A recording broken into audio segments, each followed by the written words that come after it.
Momente të veçanta, po përjeton këto ditë këngëtarja Dafina Zeqiri, e cila ka ndarë me ndjekësit një lajm të bukur nga jeta e saj personale. Përmes disa fotografive të publikuara në rrjetet sociale, artistja ka zbuluar se foshnja që po pret me bashkëshortin, Kreshnik Gjergji, është djalë. Në imazhet e postuara një detaj që të roqi vëmendjen ishte tullumbacja blu me mbishkrimin "It is a boy", duke konfirmuar kështu gjininë e bebit. Në festën familjare nuk mungoi as djali i tyre i parë, i cili u bë pjesë e momentit të veçantë që çifti vendosi të ndajë me publikun. Ish-banorja e Big Brother VIP, Brikena, ka surprizuar ndjekësit me një moment të veçantë familjar, duke ndarë për herë të parë një foto me vëllain e saj. Në fotografinë e postuar në rrjetet sociale, Brikena dhe vëllai i saj shfaqen së bashku në një makinë të buzëqeshur dhe në një atmosferë të afërt familjare. Përveç paraqitjes së tyre dhe stilit të kuruar, vëmendjen e ndjekësve e ka marrë edhe dedikimi i ëmbël që ajo ka zgjedhur për ta shoqëruar foton.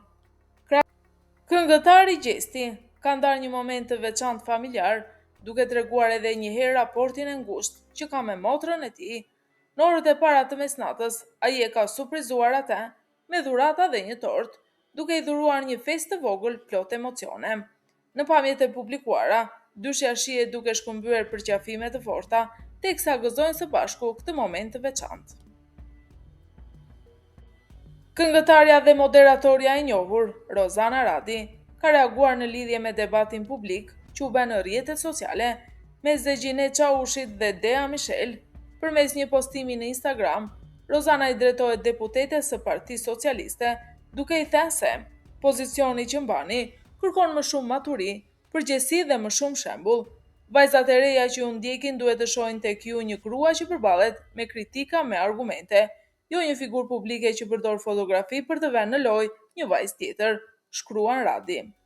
Produksioni i spektaklit Ferma VIP ka vendosur të bëjë një ndryshim në programacionin e transmetimit televiziv në prag të finales së madhe të këtij edicioni. Sipas njoftimit, ndryshimi prek drejt për drejt ditën e transmetimit të Prime-it, duke devijuar nga skema e zakonshme e ndjekur gjatë javëve të fundit. Deri më tani, Prime-et janë transmetuar rregullisht çdo të hënë dhe të premte, ndërsa finalja e madhe është planifikuar të zhvillohet të hënën, më 15 qershor, për të krijuar një distancë më të përshtatshme kohore me spektaklit të fundit eliminator të natës finale. Produksioni ka vendosur që Prime i radhës të mos zhvillohet të premten, por të njëjtën. Ky ndryshim i jep më shumë kohë finalistëve dhe stafit realizues për përgatitjet e natës përmbyllëse të spektaklit, duke shmangur afërsinë e ngjeshur të transmetimeve në ditën para finales. Debati mbi pjesëmarrjen e influencerave në protestë, i nisur nga kryeministri Edi Rama dhe i vazhduar nga deputetja Zegjine Çaushi, e cila ka pasur një përplasje të fortë me Dea Michel, ka bërë që reperi Stresi mos të kursej përkraje ndaj deputetes, edhe pse në parti të ndryshme, Stresi ka zbuluar se në këtë debat publik, që ka marrë reagime të shumta në rrjet, mbështet deputetin e PS-s. Reperi ka ripostuar një status të Zegjines, e cila ka publikuar një video të Deas dhe krahas asaj shkruan në veri. Si duket, ndatësit politik nuk kanë penguar që Stresi dhe Zegjineja të kenë të njëjtin mendim mbi debatin rreth influencerëve. Ndarja e ish-banorëve të Big Brother VIP Albania 5, Mateos dhe Brikenës, vijon të jetë në qendër të vëmendjes, ndërsa këtë herë në debat janë përfshirë edhe familjarët e tyre. Pas përfundimit të lidhjes së çiftit, ndjekësit kanë nisur të analizojnë çdo lëvizje të tyre në rrjetet sociale, duke kërkuar sinjale për raportet mes tyre.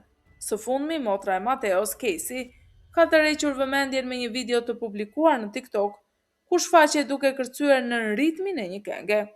Ajo që nxit reagime nuk ishte vetëm videoja, por pjesa e zgjedhur nga kënga Mesazh e Butës dhe Kidës, ku veçohej shpreha: "Jeta është kështu, dikush e ka, dikush se ka." Ky detaj u interpretua nga shumë ndjekës si një mesazh i tërthort që mund të lidhej me situatën pas ndarjes së Mateos dhe Brikenës. Në komentet e postimit, shumë përdorues i përmendën ish-partneren e vëllait të saj dhe nisën diskutime rreth kuptimit të videos. Pas valës së reagimeve, Casey vendosi të mbyll komentet në postim. Ish fituesja e edicionit të 5 të Big Brother VIP Albania, Selim Bollati, ka ndarë një mesazh tejet emocionues në rrjetet sociale me rastin e ditëlindjes së moderatorit dhe kantautorit të njohur Ardit Gjebrea. Përmes një postimi të shoqëruar me një fotografi nga skena e këngës magjike, ku të dy bashkë prezantuan festivalin, ajo ka shprehur mirënjohjen e saj të thellë profesionale dhe personale. Në urimin e saj, Pollati e cilësoi Gjebrean si mentor dhe shprehet e privilegjuar për mundësinë e bashkëpunimit me të. Një debat i fortë mbi identitetin kombëtar ka tensionuar atmosferën në ferm, duke përfshirë Mozën dhe Ilirin në një përplasje verbale që degradoi në ofendime personale dhe akuza të ndërsjellta. Gjatë debatit, Iliri e cilësoi Mozën si anti-shqiptare, deklarata që ngjallën reagime të forta brenda spektaklit. Në spektaklin e së shtunës, ai shpjegoi se ishte ndjer i fyer nga komentet e Mozës për Italinë, vend ku jeton prej vitesh dhe ku ka krijuar familjen e tij. Kam nusen italiane dhe vajzën gjysmë italiane, gjysmë shqiptare. Kur ofendohet Italia, unë e marr si ofendim personal. Më irritoi dhe fakti që u përmend vajza ime dhe mënyra se si ajo flet shqip, u shpreh Iliri. Nga ana tjetër, Moza kundërshtoi deklaratat e tij, duke theksuar se mësimi gjuhës shqipe është pjesë e identitetit dhe kulturës së çdo shqiptari. Për shkak të gjuhës së përdorur dhe tensioneve të krijuara, Agai vendosi të ndërhyjë me një mazë ndëshkuese. Ai njoftoi se do të zbriten 10.000 euro nga çmimi i madh i spektaklit, ndërsa paralajmëroi fermerët se sjelljet të ngjashme në të ardhmen do të ndëshkohen edhe më ashpër. Vendimi vjen si një përpjekje për të frenuar gjuhën fyese dhe për të ruajtur respektin mes konkurrentëve gjatë zhvillimit të spektaklit. Pas kritikave të shumta dhe komenteve negative në rrjetet sociale, ku akuzoi për heshtje ndaj çështjes së Zvërnecit, moderatorja Bora Zemani ka thyer më në fund heshtjen. Përmes një postimi të gjatë në Insta Story, të shoqëruar me një foto në Bregdet, ajo ka sqaruar pozicionin e saj si vlonjate.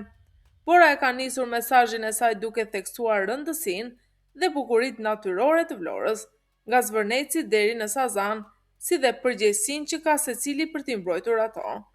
Ka disa vende që nuk ka nevojë për asnjë shpjegim, mjafton t'i shohësh dhe të kujtosh pse i do. Për mua, Vlora është një prej tyre. Çdo pamje e saj, nga Zvërneci te Karaburuni e deri te Sazani, më kujton se sa me fat jemi që kemi trashëguar një bukuri të tillë dhe sa përgjegjësi kemi për ta ruajtur e për të ecur përpara. Duke ju përgjigjur kritikave për vonesën në reagim, ajo u shpreh se preferon t'i trajtojë çështjet me qetësi dhe jo me zhurmë. Ndoshta nuk reagoj gjithmonë me zhurmë, por çështje që kanë rëndësi, kam preferuar gjithmonë të flas me qetësi dhe përgjegjësi. Prandaj dhe ky reagim vjen pak i vonuar, por një gjë nuk ndryshon kurrë: dashuria për Vlorën dhe dëshira për ta parë atë gjithmonë më mirë se dje. Fabiola Elezaj, ish konkurrentja e Ferma VIP 3, ka qenë e ftuar së fundmi në kurthin e Peter Pan. Ajo brenda fermës njohu partnerin e saj me të cilin është aktualisht, artistin Adion Puka, i cili vjen nga Gjakova. Një pyetje që u drejtua në emision kishte të bënte me jetën e saj personale. A ti do e lije Tiranën për Prishtinën? Ishte pyetja që u parashtrua Olës. Unë jo Tiranën, jo Prishtinën. Për dashurinë lë gjithçka sepse shtëpia është aty ku është zemra. Ku është dashuria, u shpreh ajo. Tutje tha, kështu që kudo që t'jetë zemra ime, do të jem edhe unë edhe shtëpia ime. Lidhja e tyre në fillim nuk u aprovua nga familja, me hyrjen e të vllait në fermë, por që tani duket se po e shijojnë kohën të gjithë së bashku.